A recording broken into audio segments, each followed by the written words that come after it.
Hey guys, welcome back to my channel Ayush fitness. आज का video on demand topic के ऊपर है, जो कि आप लोगों ने ही मुझे कमेंट सेक्शन में बोला बनाने को, विच इज अबाउट क्रिएटिन। मैंने अपनी लास्ट वीडियो में डिस्कस किया था कि क्रिएटिन एक अच्छा सप्लीमेंट है, पर साथ ही साथ आपको इसकी डोजेज एंड कंजप्शन पे ध्यान देना पड़ता है, वरना ये आपकी किडनी को डैमेज भी कर सकता है। इस वीडियो में हम बात करेंगे आज कि क्रिएटिन होता क्या है, कैसे ये काम करता है, क्या आपको डोजेज रखनी है ताकि आपको इससे कोई हार्म भी ना हो। चलिए शुरू करते हैं वीडियो के साथ। एंड मेरी आपसे एक रिक्वेस्ट रहेगी कि इस वीडियो को आप एंड तक जरूर देखिएगा, वरना आप इस वीडियो को ना देखें आगे, बिकॉज मैं नहीं चाहता आधी नॉलेज की वजह से आपको कोई भी डैमेज हो। अब जल्दी से शुरू करते हैं वीडियो के साथ। Guys, stay tuned and keep watching this video.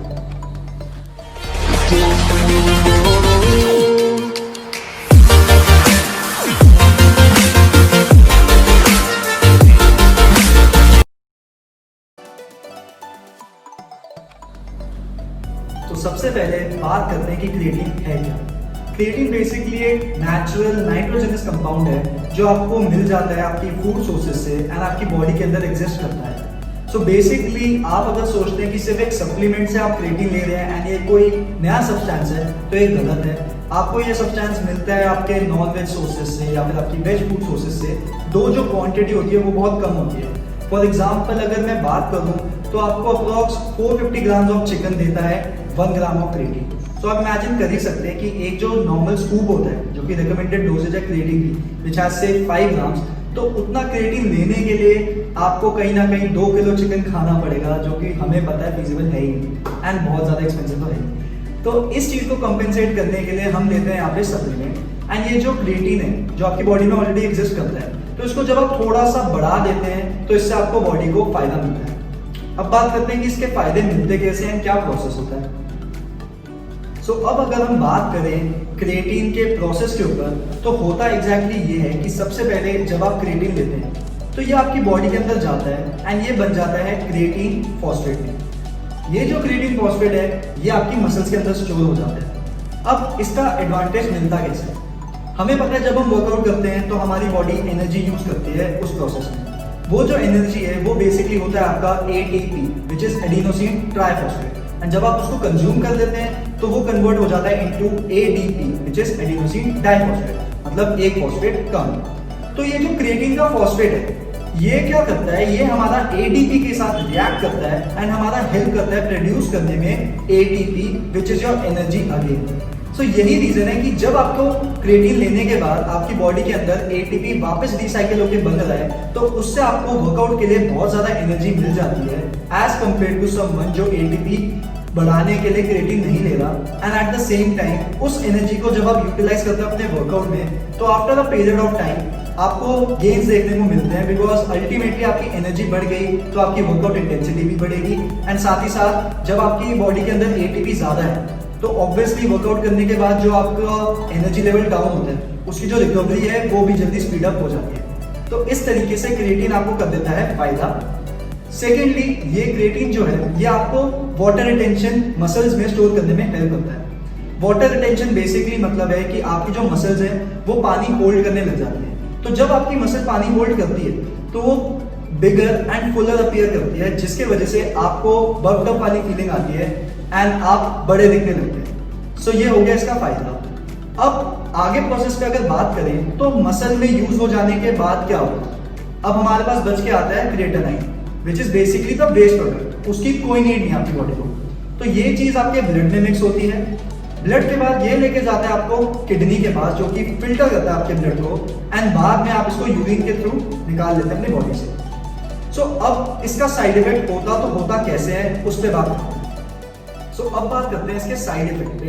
And कोई भी चीज तभी आपको साइड इफेक्ट देती है जब आप उसको गलत तरीके से लें।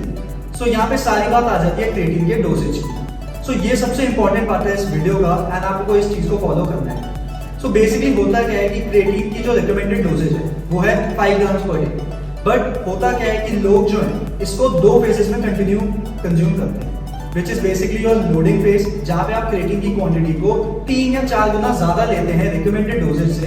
एंड फिर इसको 1-2 हफ्ते फॉलो करने के बाद आप आ जाते हैं इसकी रिकमेंडेड डोजेज पे, जो कि होती है 5 ग्राम पर डे। ये जो लोडिंग फेज है ये आपको दिक्कत दे सकता है। इसके पीछे का रीजन ये है कि जब हम 5 ग्राम लेते हैं तभी हमें एडवाइस किया जाता है कि आपको 4 to 5 लीटर पानी अचीव करना है। तो आप इमेजिन कीजिए कि अगर आप 3 गुना ज्यादा क्रिएटिन ले लें तो आपकी जो पानी है उसको भी आपको 2-3 गुना ज्यादा बढ़ाना पड़ेगा, जो कि फिजिबल नहीं है, मेरे लिए तो नहीं है। तो इसलिए मैं इस चीज को सपोर्ट ही नहीं करता, बिकॉज मैंने स्टडीज में पढ़ा है एंड ये प्रूवन भी है कि आप अगर क्रिएटिन को सिर्फ 5 ग्राम पर डे के रेगुलर बेसिस पे भी लें तो भी वो आपको उतना ही इफेक्ट शो करेगा जितना आप लोडिंग फेज के बाद लेंगे। सो इसलिए आई रिकमेंड कि आप 5 ग्राम्स पर डे लें, बिकॉज ये एक ऑप्टिमम डोजेज है एंड साथ ही साथ आप 4 से 5 लीटर पानी आराम से पी सकते हैं। एंड जो फ्रीक्वेंट यूरिनेशन की प्रॉब्लम अकर होती है वो भी आपकी कंपेरेटिवली कम रहेगी as compare to your loading phase. So ये बात होगी डोजेज पे। अब बात करते हैं इसके साइड इफेक्ट पे। तो मान लेते हैं कि आपने अभी भी लोडिंग फेज वाली टेक्निक ट्राई करी, अगर आप लोडिंग फेज भी हटाएं, आप नॉर्मल अगर मेंटेनेंस फेज पे बनाएं तो भी आप कहीं ना कहीं 3-4 लीटर पानी पी के कंपेंसेट कर लेंगे। बट फॉर एग्जांपल से आपने 20 ग्राम क्रिएटिन लिया एंड आपने पानी रखा 4 से 5 लीटर, तो इससे होता क्या है कि हमारा जो क्रिएटिनाइन है जो कि वेस्ट है, मैं बता चुका हूं, ये आपके ब्लड में एग्जिस्ट करेगा, तो इसकी क्वांटिटी भी बढ़ जाएगी। तो अब जब इसकी क्वांटिटी बढ़ गई तो इसकी क्वांटिटी बढ़ने की वजह से आपकी किडनी पे आ गया ज्यादा डैमेज। अब ज्यादा डैमेज आने लग गया तो उसकी वजह से आपकी किडनी आ जाएगी खतरे में। सो इसलिए आपको अवॉइड करना है इतनी ज्यादा डोजेज। एंड अगर आप सोच रहे हैं कि मैंने तो कहा कि क्रिएटिन आपको एटीपी बनाएगा तो ज्यादा एनर्जी भी आएगी, जल्दी गेन होंगे, तो भी ये गलत है, बिकॉज आपकी मसल एक पर्टिकुलर अमाउंट तक ही स्टोर कर सकती है वाटर। सो बेसिकली आपको अब इस चीज का ध्यान रखना है कि आप लोडिंग फेज पे ना जाएं, नॉर्मल रिकमेंडेड डोजेज पे लें and you are good to go with creatine. So इसी के साथ हमारी वीडियो जो है वो ऑलमोस्ट सम अप हो जाती है। एंड एंड में मैं आपको 2 टिप्स बताऊंगा, विच इज बेसिकली कि क्रिएटिन लेते समय आपको ध्यान रखना है कि आपकी जो अल्कोहल कंजम्पशन है वो बिल्कुल बंद हो, बिकॉज अल्कोहल अगेन आपकी बॉडी को डिहाइड्रेट करने में कॉज करती है प्रॉब्लम एंड उसके वजह से अगेन आपकी किडनी पे इफेक्ट बनेगा। साथ ही साथ जो सेकंड चीज है वो है कि सोडियम, आपको सोडियम भी ज्यादा नहीं रखना, बिकॉज वो भी वरना आपकी किडनी को इफेक्ट करने लग जाएगा। सो इन 2 चीजों का आपको ध्यान रखना है and you are good to go with creatine. अगर आप चाहें तो आप क्रिएटिन अपने प्रोटीन शेक के साथ भी ले सकते हैं एंड ऑल्सो इससे कोई फर्क नहीं पड़ता आप उसे प्री वर्कआउट में ले रहे हैं या पोस्ट वर्कआउट में, अल्टीमेटली क्रिएटिन अपना इफेक्ट दिखाता है। सो जब भी फीजिबल हो आप इसको ले सकते हैं। सो इसी के साथ एंड करते हैं आज के वीडियो का, मिलते हैं हम नेक्स्ट वीडियो में। Till then see you, bye bye.